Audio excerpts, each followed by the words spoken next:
আসসালামু আলাইকুম বন্ধুরা, মনে করেন আপনি কারো একটা ফেসবুক অ্যাকাউন্ট নষ্ট করে দিতে চাচ্ছেন। তো সেটি কীভাবে নষ্ট করবেন, অ্যাকাউন্ট কীভাবে নষ্ট করতে হয় রিপোর্ট মেরে, তো সেই নিয়মটা আজকে আমি আপনাদেরকে দেখাবো। তো কথা না বলে চলুন শুরু করা যাক। তো আমার এই অ্যাকাউন্টটাকে আর কি নষ্ট করে দিতে হবে। তো অ্যাকাউন্টটাকে নষ্ট করার জন্য সর্বপ্রথমে আপনাকে যে অ্যাকাউন্টটা রয়েছে সেই অ্যাকাউন্টটাকে প্রবেশ করতে হবে। প্রবেশ করার পর আপনার যে লিঙ্কটা, অর্থাৎ এখানে আপনার থ্রি লাইনে ক্লিক করবেন। থ্রি লাইনে ক্লিক করার পরে এখান থেকে কপি লিঙ্ক টু প্রোফাইল এখানে ক্লিক করবেন, অর্থাৎ আমার লিঙ্কটা কপি হয়ে গেলো। এখন এখান থেকে ব্যাক করবেন। ব্যাক হওয়ার পর আপনি আপনার ফোনের যে কোনো একটি ব্রাউজারে চলে যাবেন। তো ব্রাউজারে চলে আসার পর এখানে সার্চ বারে সার্চ করবেন যে ইম্পোস্টার রিপোর্ট। আপনারা স্ক্রিনে যে বানানটা দেখতে পাচ্ছেন, তো সেই বানানটা লিখে উপর সার্চ করবেন, ঠিক আছে।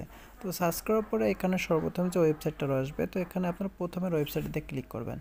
তো প্রথমের ওয়েবসাইটে ক্লিক, তারপরে এরকম ইন্টারফেস শো করবে। তো এখান থেকে আপনারা জাস্ট এই আইকনে ক্লিক করবেন। এখানে ক্লিক করার পর তারপর এখান থেকে নোতে ক্লিক করবেন, নো দিবেন।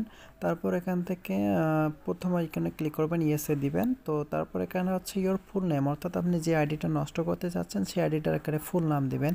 তো আমি যে আইডিটাকে নষ্ট করতে চাচ্ছি, তো সেই আইডিটার ফুল নামটা আমি দেখে নিচ্ছি। আইডিটাকে নষ্ট করতে চাচ্ছি, সেই আইডিটার ফুল নাম হচ্ছে তাসনুবা তাবাচ্চুম, ইংলিশ দিয়ে রয়েছে। তো আমি এখানে ইংলিশ দিয়ে দিব।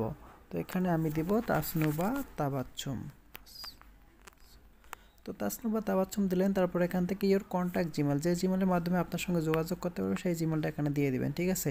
তো আবারও তাসনুবা তাবাচ্চুম যে নামটা দিয়েছেন, অর্থাৎ যে আইডিটা নষ্ট করতেছেন সেই আইডিটার ফুল নামটা এখানে বসাই দিবেন। তো তাসনুবা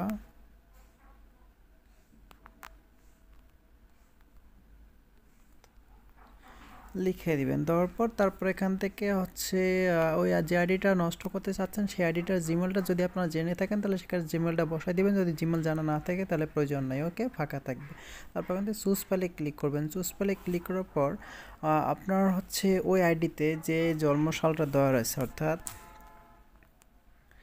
আপনার এই আইডিতে যে জন্মসালটা দেওয়া রয়েছে, এই আইডিতে যে জন্মসাল দেওয়া রয়েছে সেই জন্মসাল এবং ফুল নাম এবং এখান থেকে একটা পাসপোর্ট সাইজের পিকচার তৈরি করে নিতে হবে, যে পিকচারটা আসলে কাজ করবে। তো যারা এনআইডি কার্ড তৈরি করতে পারেন না,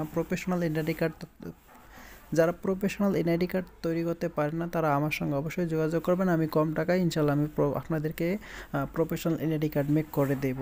তো যাই হোক, আপনারা এখান থেকে এনআইডি কার্ডটা সাবমিট করে নেবেন। তো আমি এনআইডি কার্ডটা সাবমিট করে নিচ্ছি। তো দেখতে পাচ্ছেন আমার এনআইডি কার্ড সাবমিট হয়ে গেছে। তো এখান থেকে just link to your profile, একটু আগে আমি যে প্রোফাইল লিঙ্কটা কপি করলাম সেই লিঙ্কটা এখানে জাস্ট আপনারা বসাই দিবেন।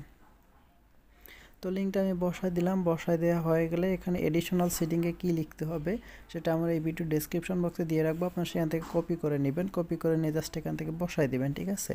তো তারপর এখান থেকে আপনারা সেন্ডে ক্লিক করবেন।